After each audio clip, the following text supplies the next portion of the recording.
House Bill 12.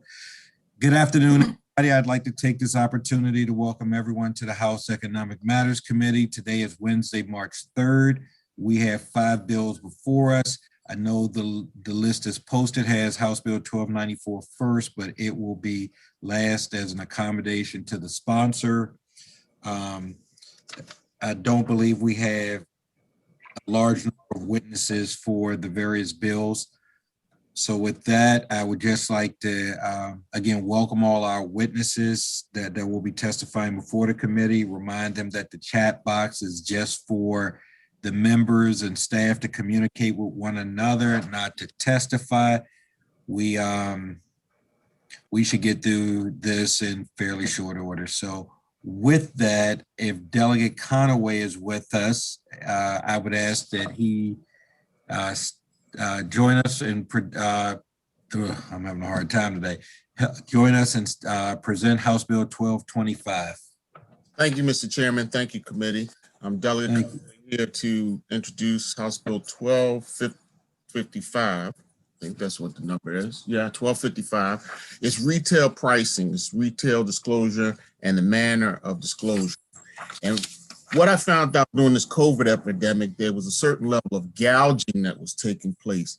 And in some of the communities that I represent, they were going up on the price on the toilet tissue. Let's say if the toilet tissue normally sold for $1 a roll, you might get up to the register and they throw all your things in the bag and you find out you paid like $1.10, $1.50, sometimes $2 for a roll of toilet tissue. So what we found out was a lot of things in the stores, and especially the small stores, weren't clearly priced. They had no price on it. So you go in and get a few little items, and next thing you know, you have this outrageous price and you can't figure out what it was. So the gist of this bill was just to say that if you raise up an item more than 90%, then you would have to put the on the item because it's unusual. And I don't know about the language here starting at on page 2, 17 to 21, but that's the intent of the bill. So and when you get to line 23, it says the raised price shall be disclosed. And I don't want that to be confusing. That what that means is that whatever price you're going to charge, you have to put that on the item. We found a lot of items, they didn't have prices on them. And when you get up to the register, you get sticker shock. So with that, I'll be glad to answer any questions if I can. Thank you, sir. Are there any questions for the sponsor? Delegate Pippy. Thank you, Mr. Chairman. Hey, Delegate Conway, good to see you. I thought, you gave an example about toilet paper. I thought there was a kind of an emergency bill that the General Assembly passed that prohibited the increase of pricing above 10% on pandemic commodity items. Do you recall that? I don't really recall that, but I can tell you one thing. In the communities, in several of the communities that I went to, that was not happening. Everything was the prices were being jacked up on everything from sodas, napkins, toilet tissue, you name it. And it didn't have the prices listed on it. So that's another problem. You go, you know that the toilet paper is normally $1. I mean, I actually almost watched these two guys get into a fight because they raised the price of cigarettes without telling the person, and they bought $20 worth of items. They said, wait a minute, how did it get to be $20? And they had already raised up the price of the cigarettes. Didn't tell them. Thank you. Is there anyone else? If not, thank you, Delegate Conaway. Thank you. I would ask for favorable on that consideration. Thank you. All right. Kelly Locklear. Good afternoon, Mr. Chairman and honorable members of the committee. Kaylee Locklear for the record here on behalf of the Maryland Retailers Association in opposition to this legislation. We believe it's well-intentioned, definitely understand the concerns that the sponsor of the bill laid out. But Delegate Pippy, to your point, and before the session concluded last year, price gouging laws have been in effect. And the Attorney General's office has truly been all over that, enforcing it when complaints come in. I know this as well because I had conversations with them during the year when there were concerns that happened with regard to certain products. I'd also just add that supply and demand, which God did we all feel the effects of during the pandemic, changes price constantly, combined with promotions and other marketing specials that are used by manufacturers to help attract consumers to their goods. These deals or specials occur for short periods of time and they cause price fluctuations constantly. Posting a raised price every time it changes is not manageable. If something, for instance, goes on sale, would we have to leave the sale coupon out on the item the next week and then say, hey, sorry, you missed the price. It's now higher because it went back to the original price? Like, I have a lot of questions about this. And another example that I'd use that's a consumer commodity is gasoline, which changes all the time. So I'm not really sure how we would do this, and it's just something not manageable for our members. So we respectfully would ask for an unfavorable report. Any questions? Seeing none. That concludes our hearing for House Bill 1225. There's a question, Mr. Chairman. Delegate Queen. Delegate Queen. Sorry, hopefully I'll make this quick for Ms. Locklear. I actually have gone non-pandemic times. I actually have gone to places that are called dollar stores, get in there and items are priced above the dollar amount. And, I happen to, because of things I do, go into different counties a lot. And I'll be in, Prince George's County at this one, or Baltimore City at one, same store, and it'll be a different price. And what are the laws about that? Should I be now going back and calling and saying, hey, I'm at this dollar store and this thing is more than $1?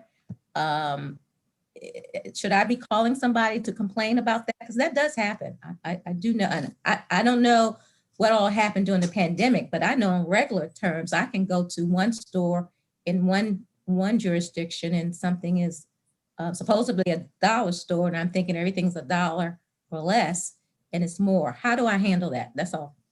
The Attorney General's office is where Okay. it would go, Consumer Protection I'm Division. going to start calling some people in. Thank you. Yeah, absolutely. Did I miss anyone? Seeing no one else, that concludes our hearing on House Bill 1225. Delegate Conway, let's do 1274 now. Thank you, Mr. Chairman and committee. I'm here to introduce House Bill 1225. It's Delegate Conway. Now, I love this bill. What the name of this bill is called Business Regulation, Cash Transactions During National Coin Shortage. I happen to like a certain type of breakfast in the morning, and I know exactly what I'm going to get. So one morning I go and get my breakfast, and it's $9.10. And I'm sitting there with my breakfast, and it's a drive-through, and the lady tells me thank you, and I'm sitting there, and a few minutes later she says, what else do you need? I said, well, I need my change. She said, well, don't you know it's a change shortage? I said, no, the sign said, please use exact change if you can, but I didn't use exact change. She said, well, we don't have any change. I said, you don't have any quarters, no nickels, no dimes, no change? So I couldn't believe it. A couple of days later, I go to another restaurant. The same type of thing happened.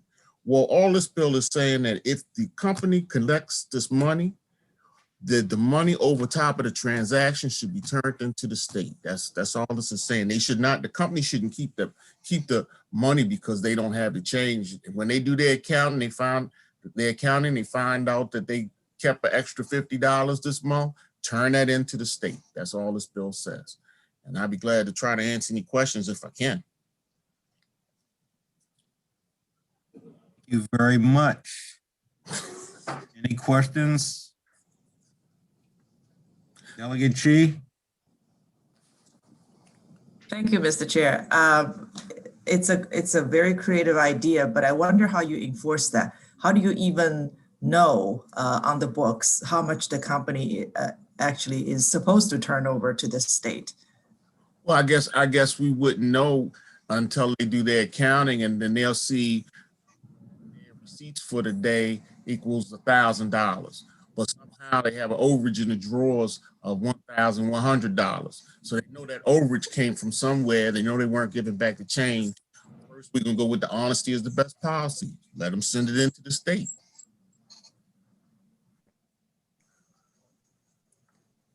Anyone else? Mr. Chair, Delegate Turner. Mr. Chair, I am, excuse me, I'm a little confused about the bills. Is it bills turned the other way around? We did them in reverse. They were done in reverse order. You're correct. The first one was House Bill 1274, and this one that we're on now is 1225. You're correct. Okay, Done in reverse order. thank you. Thank you so much. I'm sorry, I just was a little confused. Okay. If no one else for the sponsor, Kaylee Locklear. Thank you, Mr. Chairman. Again, honorable members of the House Economic Matters Committee, Kaylee Locklear here in opposition to this legislation. Last year, in the midst of helping our members navigate executive orders, occupancy, how to pay their bills, deal with landlords, and trust me, that list is a mile long, we were thrown the curveball of the national coin shortage. I actually only had heard from a couple of members who experienced issues, and we immediately engaged with the Maryland Bankers Association, Kathleen Murphy at the time, who was able to speak to her banking members to help with the availability of coin and move coin from bank to bank to make sure our members had access to it. I also should mention that we worked with the Commissioner of Financial Regulations Office, Commissioner Salazar, who we immediately engaged with when we were alerted to the problem as well. But I will say that the issue never really became significant enough in our state to engage all the various stakeholders to try to get help from the Fed. And again, I truly believe that this bill is well-intentioned. This was a strange, what I call a COVID side effect that occurred at no fault of retailers. The manufacturing of coin slowed significantly at the same time that people were not using any coin, which resulted in less coin circulation for all of us. But the bottom line is, and Delegate Chi, to your point, there is absolutely no way to retroactively account and then pay to the comptroller coin that may have not been returned to customers. You even see at some of our retailers now signage asking that folks try to use exact coin if they can. So retailers tried to notify consumers about that. There was a lot of media attention about it as well, but unfortunately, they're not going to be able to provide this information to the comptroller. So we urge an unfavorable report. Thank you. Any questions? Delegate Brooks. Thanks, Mr. Chair. Yeah, Delegate Conway, what was the influence behind this bill? Did one of your constituents? No, they kept. No, Delegate. They kept my money. First, okay. They kept 90 cents of my money, and that's why I said I don't get any quarters back, no dimes. I mean, I understand you don't have any pennies. And then I started looking at the line. I don't want to say what chain I was in, but the line was wrapped around the building, and I said, wait a minute. If I get to hit everybody in this line for, let's say, 50 cents here, 25 cents here, I mean, that's a good hustle. You know, it's a pretty good hustle. So I think that's a little bit of money. It's just not like, you know, it's somebody knows where the money is. That's all I'm going to tell you. Yeah. But I guess my question was, did any of your constituents have experienced the same challenge? Yeah, I talked to people. I talked to people in line. I pull over on the side of the line. I said, did they give you change? And the person said, well, no, because it's a coin shortage. I said, well, okay. Then if they take my change and your change, then shouldn't somebody get $1 back? I mean, I was supposed to get 90 cents. If you're supposed to get 50 cents, you could at least got $1 back. I don't know. All right. Thanks, Keep that money? I don't know.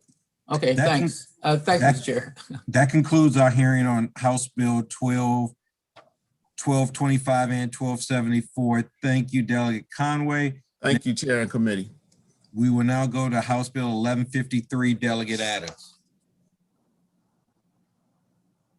Thank you, Mr. Chairman and committee.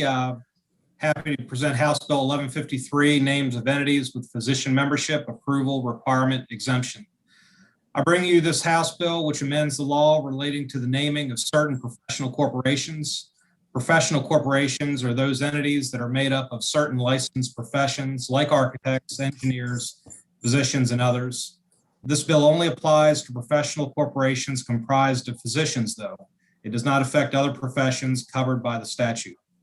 When professional corporations are first established, they must file an application with the State Department of Assessment and Taxation for use of a corporate name.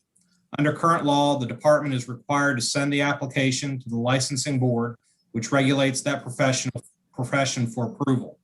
And the licensing board in return is required to send it to the professional association related to that profession. In the case of physicians, the application is sent to the Board of Physicians, which in turn sends it to the Maryland State Medical Society, or MedChi. While this process is designed to protect the public from misleading names, in practice, it is not providing any such protection. Let me explain why. First, there are very few corporate name applications filed each year. As the fiscal note states, there are 2 applications received in fiscal year 2020 and only 6 thus far in fiscal year 2021. Even for those applications which are filed, the review conducted by MedChi and the Board of Physicians does not serve its purpose any longer. MedChi is concerned about being sued for restraint of trade violations. The statute asks physicians to decide what the name of other physician groups can be. If MedChi were to deny a name, which it has not done in years, there is concern it would be sued by the group seeking to obtain the name. The board relies upon MedChi's determination, so the board's review is also of limited value. This bill amends the statute to direct SSTAT to simply notify the board and MedChi rather than require their approvals. Instead of having to approve or disapprove of a name, they can simply take no further action. On the other hand, if they think that the name is misleading or deceptive, they can refer the matter to the Office of the Attorney General and their Consumer Protection Division for further review. In short, while we're amending the process, there will still be necessary consumer protections in the statute, and I would ask the committee for a favorable report on this bill. Thank you, Mr. Chairman. Thank you. Is Steve Wise with us?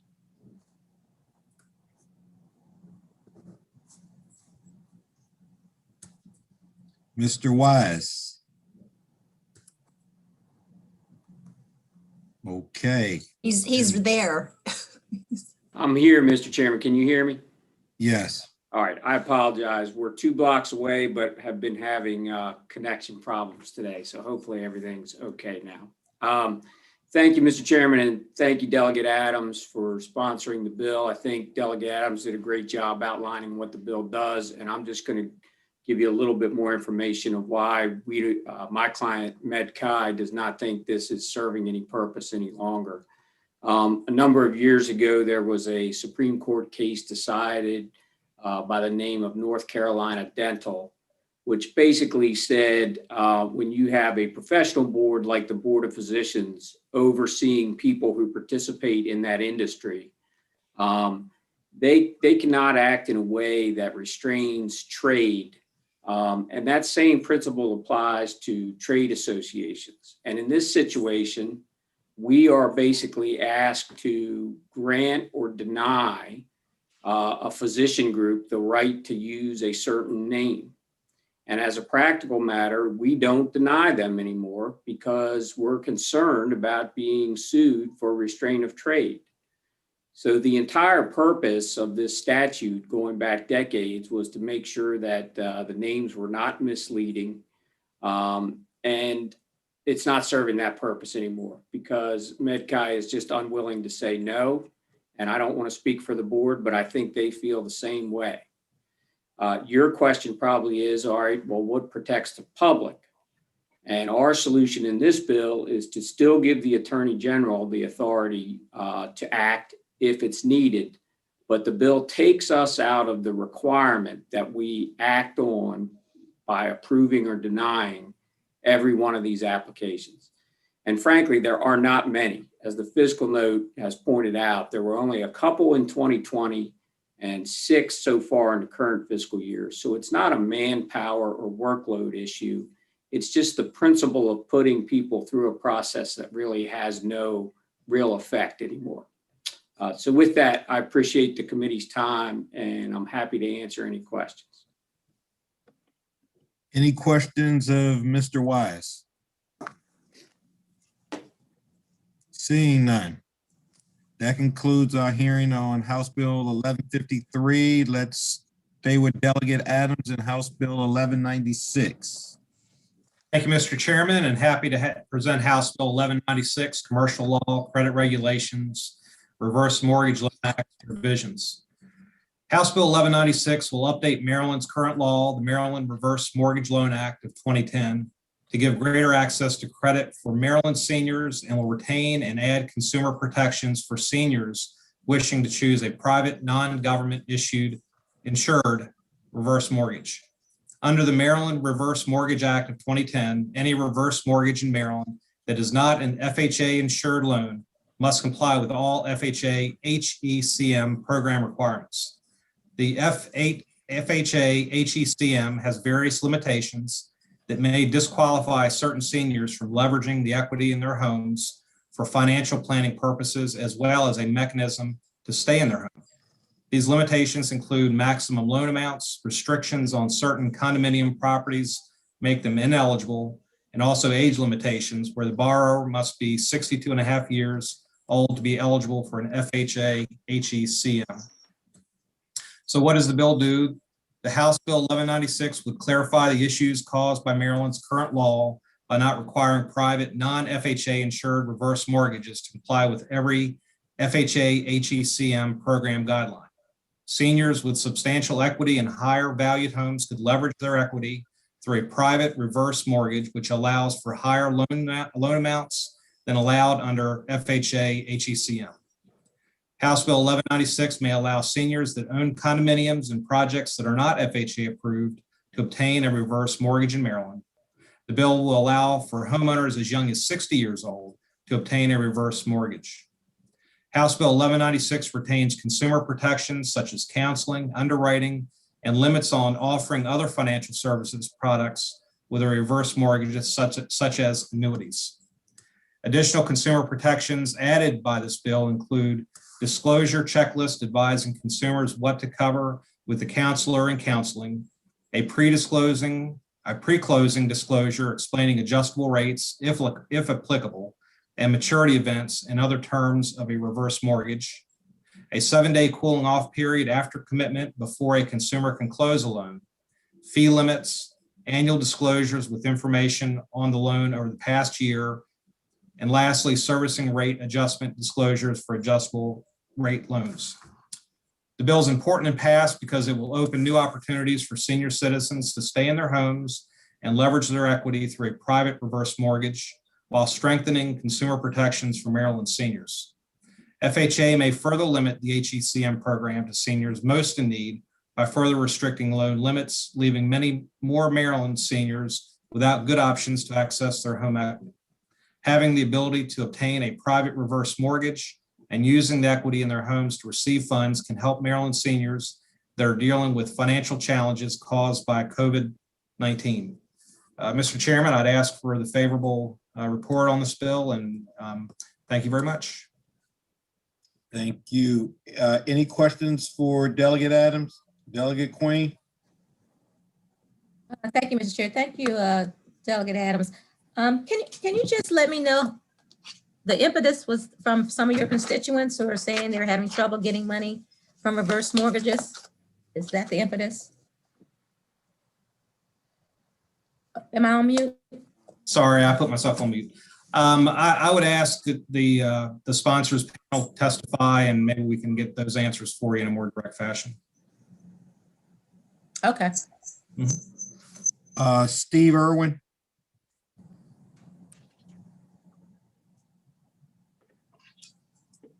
Yes, good afternoon, and thank you, Chairman Davis and Vice Chair Dumais and members of the committee. Thank you for convening this hearing to examine House Bill 1196, the Reverse Mortgage Loans Act. I'm here today in my capacity as president of National Reverse Mortgage Lenders Association. Our member companies are responsible for over 90% of the over 32,000 reverse mortgage loans made in Maryland. I'm here to express my views on behalf of our members on the proposed Reverse Mortgage Loans Act. And we fully support this bill and hope the committee will vote favorably on this bill. National Reverse Mortgage Lenders Association fully supported the Reverse Mortgage Loans Act of 2010 at the time that that legislation passed.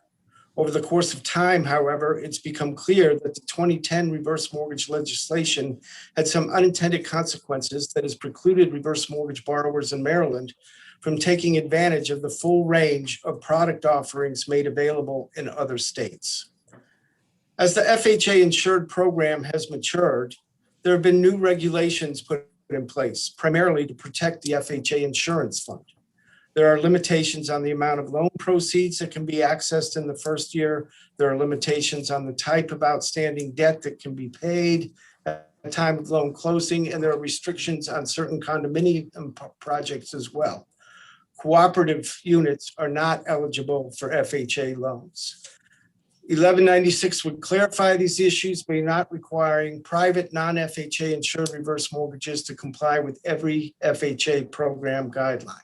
The bill does retain critical consumer protections, such as counseling and the aforementioned disclosures, the 7-day cooling off period after loan commitment, and limits on fees and limits on other financial services products that may be offered.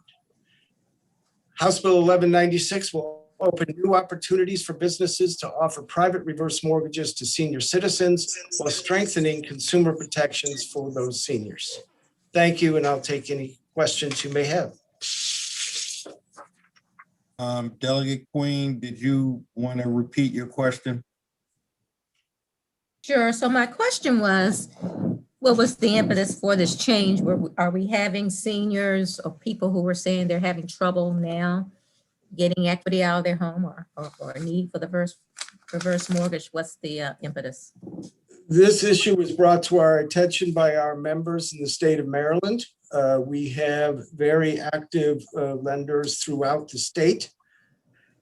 And there were issues and concerns raised that certain condominium projects were not being approved by FHA, and those loans couldn't close. That's the #1 reason for private label. And I also have a member who's very active on the Eastern Shore who was concerned because of the limitations that the FHA program put in place and limit jumbo reverse mortgages.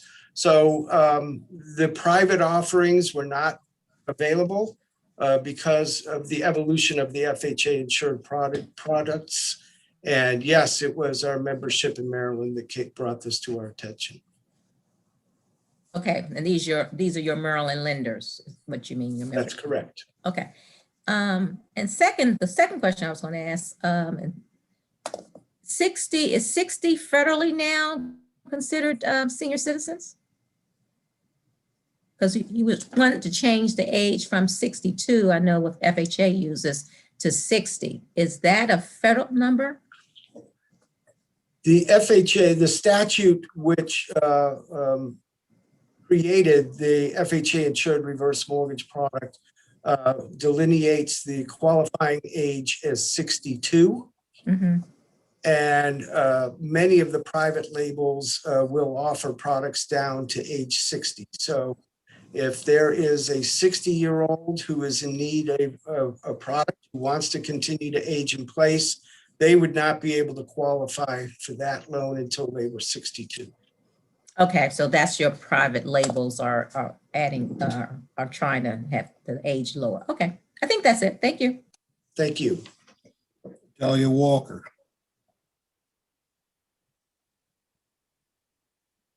Thank you, Mr. Chair. My question is regarding the condominium fees. When somebody takes out a reverse mortgage and they were living in a condominium, who is responsible for paying the condo fees that go along with that? Is that the person that's staying in the property, or is that the lender? The homeowner would continue to be responsible for all property charges. So, and if they're, when you do a reverse mortgage, you're obviously going into a fixed income type deal. Is that why they put in there, why they restrict some condominiums? Because the condo fees can be higher than the mortgage payment sometimes. It is not a matter of the fees. There are very draconian and arcane, if you ask me, qualified rules for condominium projects. There are occupancy requirements for the number of condos that may have an FHA loan. So once that level is reached, then no more FHA lending in that condominium project. There are limitations on what sort of retail outlets may be made available on the ground floor, et cetera. So right now, the problem that we're having is, it's not the fact it's a condominium, it's just they restrict how many condominium loans can be available. Is that what you're saying? Is that what I'm hearing? Maybe that is one of the restrictions. There are an entire list, and I can follow up if you'd like on what the FHA guidelines are. But if you could get that to me, that'd be great. But I do have a problem. I do get concerned if somebody's getting a reverse mortgage and they're getting, let's say, $1,400 a month, and then all of a sudden condominium fees go from $300 a month up to $600 a month. Then on fixed income, there's a little shortfall there, and basically like they've got to eat it, and they've done this mortgage. So I hope that's not the case, but if you could give me those lists of things, I'd like to see that. That'd be true. Those changes in condominium fees would be a challenge to a homeowner, no matter what their age nor what product. Yeah. And that's why 1196 includes a financial assessment to determine if there is the financial capacity to meet those charges. And there's an estimation of any increase as those are calculated, just as the same as with property taxes and homeowners insurance. Mm-hmm. Gotcha. Thank you. Thank you. Anyone else? Delegate Brooks.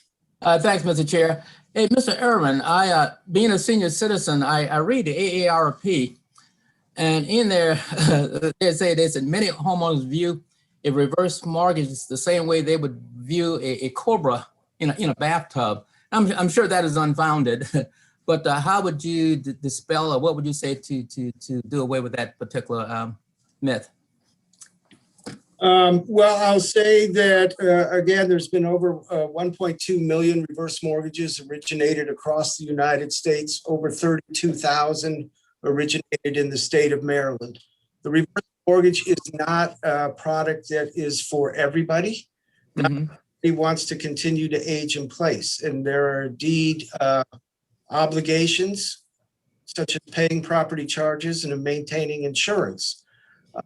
But it is a lifeline for the right person at the right time. For example, one of the most common reasons to take out the reverse mortgage is to relieve the borrower of the debt burden of making regular monthly mortgage payments on a fixed retirement income. And this would extinguish those, and those amounts due would then have to be paid at the end of the loan. It's not a product for everyone. It's something that needs to be carefully considered. But as far as cobra in the bathtub, I think that depends on each person's circumstances and whether or not it's an appropriate product for them at that time. Right. Okay. Yeah. Now, would this be an adequate vehicle for someone whose say home is paid off to extract equity, as opposed to maybe perhaps going and get a HELOC or something like that? So you understand it could be.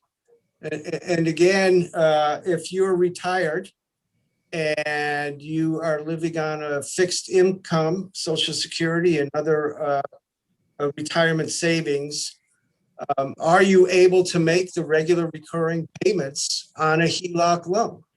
I would also mention that HELOCs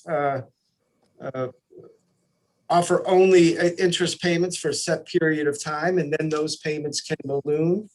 HELOCs get calibrated in how much you can borrow, and HELOCs can get accelerated without a borrower knowing.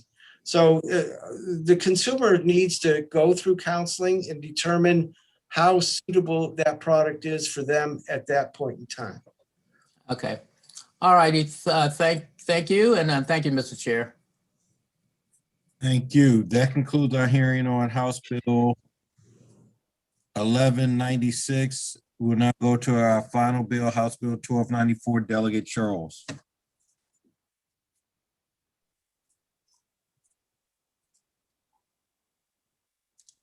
Thank you, Mr. Chair. Stand by doing two committees at the same time. Let me put this one on mute. All right. Chair Davis and honorable members of the Economic Matters Committee, for the record, I am Delegate Nick Charles, and I'm here favorably for House Bill 1294. I appreciate and I am grateful for the opportunity to introduce and ask for a favorable report on House Bill 1294. This piece of legislation comes at a crucial time. The health and the safety of Maryland citizens should be a priority of our body, the Maryland General Assembly, especially while we navigate the pandemic crisis. House Bill 1294 requires certain businesses and retail establishments to provide hand sanitizer at all touch screens that are used by customers. With the rapid expansion of technology in the 21st century, touch screens are a commonplace in establishments. These devices are typically used to facilitate most interactions in establishments, from checking in at airports to ordering food in restaurants and checking out of hotels. Touchscreen prevalence has increased during the COVID-19 pandemic. Touchscreens allow businesses and retail establishments to continue to operate with limited staffing and provide a necessary tool. However, these surfaces are touched by an untold amount of customers who can and become sometimes contaminated. In fact, according to research done by Insurance Quotes, the average self-check-in screen at an airport contained 253,857 colony-forming units, which are known as CFUs. That's over 13 times more the average of an airport water fountain button. Once check-in screens recorded over 1 million CFUs. In comparison, on average, only 172 CFUs are found on bathroom seats. This research included them conducting 18 tests across 6 surfaces from 3 major US airports and airline flights. Then their swabs were sent to a lab and they found the average number of viable bacteria and fungal cells per square inch, or colony forming units known as CFUs, to see how sanitary various traveling surfaces truly are. Insurance Quotes 2018 also stated, while we can hope that people are properly washing their hands during these unprecedented times, we can require establishments to provide hand sanitizers at these devices to minimize the spread of various diseases, especially COVID-19. Having sanitation so quickly accessible is necessary for the safety of Marylanders. The FDA, as well as the CDC, have issued guidelines already stating that while soap and water are best at killing the novel coronavirus, hand sanitizer with at least 60% alcohol content works as effectively. Requiring that a touchscreen station is an action Maryland can take right now to help stop the spread of COVID-19. Marylanders across the state want to get back to normal. And if we can provide more safety measures, we can help prevent the spreading, and we can work towards achieving that. This bill authorizes the Maryland Department of Health to adopt certain regulations relating to this bill and to ensure that the efficient implementation is done. Now, we had a lot of back and forth colleagues with some folks who were opponents of the bill, and they end up coming in with amendments. I made sure we work very closely with the Maryland Retailers Association, because I understand that they would be impacted the hardest by this type of regulation if it went into place. And they brought forth 2 separate they brought forth two separate amendments, and I accepted all of their amendments. So I'll be offering these as friendly sponsor amendments with no issues. So I hope that you all approve these amendments as I have approved them already. And I'd like to go ahead and finish my testimony and ask that I get a favorable report on keeping Maryland safe. Thank you all. Thank you. Kelly Locklear. Good afternoon. For the final time, Mr. Chairman, Kaylee Locklear here on behalf of the Maryland Retailers Association. As Delegate Charles indicated, we are here favorable with amendments. I want to sincerely thank him and his office. We did go back and forth quite a bit. So thank you for all of those conversations and hearing us out. Having the way the bill was originally written says that hand sanitizer would have to be next to at each touch screen a business had, which either isn't always possible, or for many retailers, it's going to be overkill. So for example, self-checkout doesn't have like a countertop that you could necessarily put hand sanitizer there. And sometimes there's not an appropriate place to put a freestanding hand sanitizer there as well. And I can get into that. Gas stations would be another example of where there's a touch screen and maybe not an appropriate place for sanitizer. Other retailers have small countertop space. It's currently occupied with sneeze guards and the credit card processing machine. And then we represent stores that actually have dozens and sell dozens of products with touch screens. So having each touch screen have a bottle of hand sanitizer just isn't necessary. And I know all of you already know this, but many retailers are really already doing this, but on their own terms. So allowing a business flexibility is really important here. We support the bill with the amendments the sponsor is going to offer. Just to summarize them, this bill would be in effect only for a state of emergency. If there's a supply chain issue, obviously we had a lot of problems with that last year, it wouldn't be applicable. A business would not be held liable for an allergic reaction to a product. Yes, there are fragrances and dyes in these hand sanitizers.